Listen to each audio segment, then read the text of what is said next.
현관에 둔 이것이 55년 양띠들을 번영하게 할 것이고 큰 돈을 가져다 줄 것입니다. 여러분, 올해는 을사년입니다.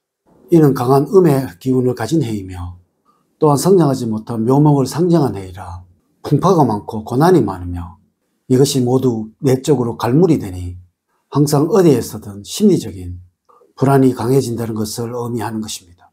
아마 55년 양띠들의 가정 역시 그러할 것입니다. 작은 것 또 별거 아닌 일에서 가족 간에 갈등이 생긴 일이 잦아질 것이며 또한 서로 대립하는 일들이 많아지게 될 것입니다. 이래서 어느 해보다 지혜로움이 필요한 해이며 또한 어느 해보다 대비가 많이 필요한 해입니다. 자, 55년 양띠들, 을사년에는 꼭 집 현관에 이것을 두시도록 하세요.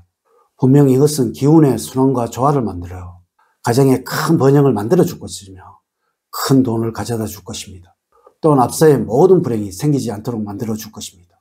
55년 양띠들에게 현관에 이것이 있다면 큰 돈을 만진다는 주제로 말씀을 드리도록 하겠습니다. 우선 영상을 시청하시기 전에 좋아요, 구독, 알림을 부탁드립니다. 제가 이 영상을 제작하는데 큰 힘이 되는 것은 물론이고 다음번 영상들도 여러분들이 편안하게 받아보실 수가 있을 것입니다. 여러분 반갑습니다. 모모도도입니다. 어리석은 사람들은 한 줌도 안 되는 작은 자신만의 지식을 믿고 수많은 경험에서 만드는 진리를 잘 믿지 않습니다. 이래서 저도 늘 여러분들에게 이러한 말씀을 드리기도 하였던 것입니다. 부자들의 이야기를 하기가 훨씬 쉽다고 말입니다. 항상 불행한 삶, 어려운 삶을 살아가고 있는 사람들은 남의 말을 듣지 않으려는 공통점을 누구나 가지고 있다라는 것입니다. 여러분 꼭 명심을 하세요. 현대의 풍속은 심리를 조정하는 학문입니다. 여러분의 심리 상태를 보다 안정화시키고 또한 긍정화시켜서 무의식적인 행동들이 이러한 행동이 되도록 만들자는 학문이 바로 이 학문입니다. 이래서 기라라는 것으로 이야기를 하고 있는 것입니다. 물론 이 기라는 것은 여러분들이 내뿜는 것이고 또한 여러분에게서 발산이 되는 것이니까 항상 긍정적인 길, 안정화된 길을 여러분들이 내뿜을 수 있도록 만들어주는 학문인 것입니다. 55년 양띠들, 을사년에는 꼭 현관에 이것을 두시도록 하세요. 분명 기는 맑고 강하게 변해가게 될 것이며 또한 여러분들이 하시는 모든 일에서 특히 재물적인 안정은 강해지게 될 것입니다. 지금부터 시작해 보겠습니다. 첫 번째, 을사년에는 꼭 현관에 이 거울을 두세요. 여러분 올해는 반드시 현관에 좌측이든 우측이든 거울을 하나 꼭 두시도록 하십시오. 이 거울이라는 것은 강한 수호형의 결정자라는 것을 제가 말씀을 드린 적이 있었습니다. 물론 올해는 을사년이라 아주 맑고 뜨거운 화요행을 상징하는 해입니다. 이래서 올해는 아마 아주 뜨거워지실 것입니다. 또 다혈질적으로 변하게 될 것입니다. 이러니 반드시 차가운 기운이 필요한 것이며 이것이 바로 작은 거울인 것입니다. 물론 이 거울을 가지고 다니는 것이 좋으나 이는 여성들의 경우에는 화장품 케이스에 달려 있으니 문제가 될 것이 없으나 남성분들은 정말 이것을 가지고 다니시기가 쉽지 않으실 것입니다. 현관 좌우측 어느 곳이든 작은 거울을 하나 두시도록 하세요. 그리고 나가시면서 들어오시면서 이것을 꼭 보시도록 하세요. 여러분 을사년 화요행에 해야 수요행을 사주하기 위해서는 재물을 말하고 있는 것입니다. 뜨거운 화요행을 잠시나마 식혀줄 것이며 분명 재물운이 살아나게 될 것입니다.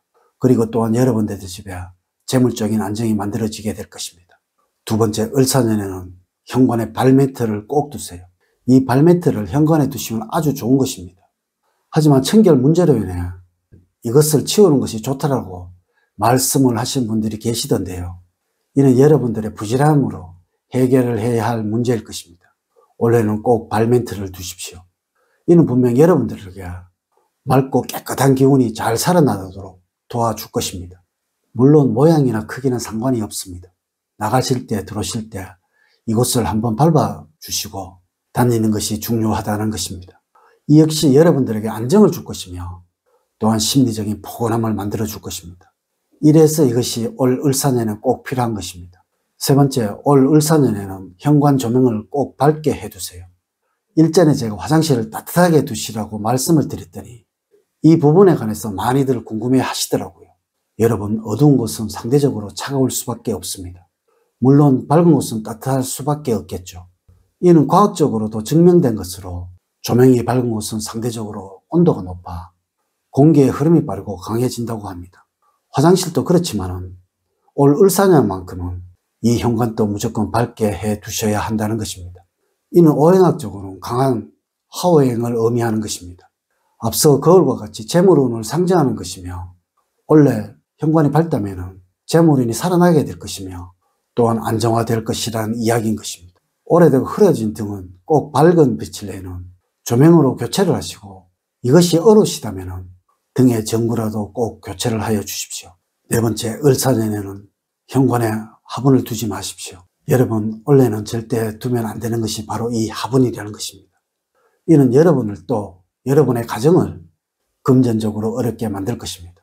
여러분, 이 을사년은 오행학적으로는 화용을 의미하는 것이며 또한 목오행을 말하는 것입니다. 이래서 제가 작은 나무가 고난과 풍파를 겪는 형상이라고 말씀을 드렸죠. 작은 목오행이 모이면 다툼이 생기고 싸움이 많아지게 됩니다. 마치 어린아이들이 많이 모여서 싸우고 다투는 것을 연상하시면 될 것입니다. 원래만큼은 절대 현관에 그 어떤 목오행도 있지 않는 것이 좋다는 것입니다. 이래서 현관에 화분이나 꽃은 원래만큼은 베란다로 옮기도록 하십시오. 다섯 번째, 을사년에는 현관에 물과 관련된 그림을 걸어두세요. 여러분, 원래는 뜨겁고 맑은 화오행의 해입니다. 하지만 이것이 연약하고 자금을 의미하는 것이 문제입니다. 우리 풍수학, 사주학, 관산학 모든 학문들이 항상 스스로의 기운들이 강해야 모든 운을 얻을 수 있다고 말을 하고 있다는 것입니다.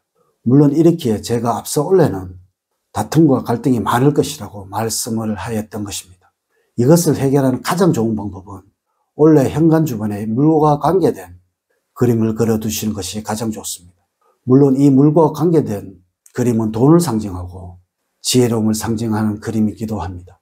이래서 앞서 말씀을 드리듯이 지혜로움이 꼭 필요한 원래인이 이 그림을 그려두는 것이 가장 좋다고 말씀을 드리는 것입니다. 여섯 번째, 을사년에는 현관 방향별로 이것을 놓아두십시오.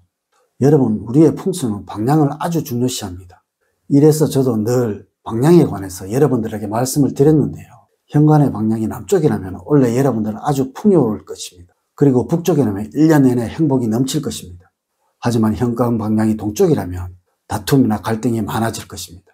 이래서 반드시 조명을 밝게 만드는 것이 가장 중요한 것이며 또한 이 현관에 거울을 하나 두시는 것이 가장 중요할 것입니다. 또한 현관의 방향이 서쪽 방향이라면 현관의 발매트를 털이 많은 것으로 하나 구입하셔서 두시도록 하세요.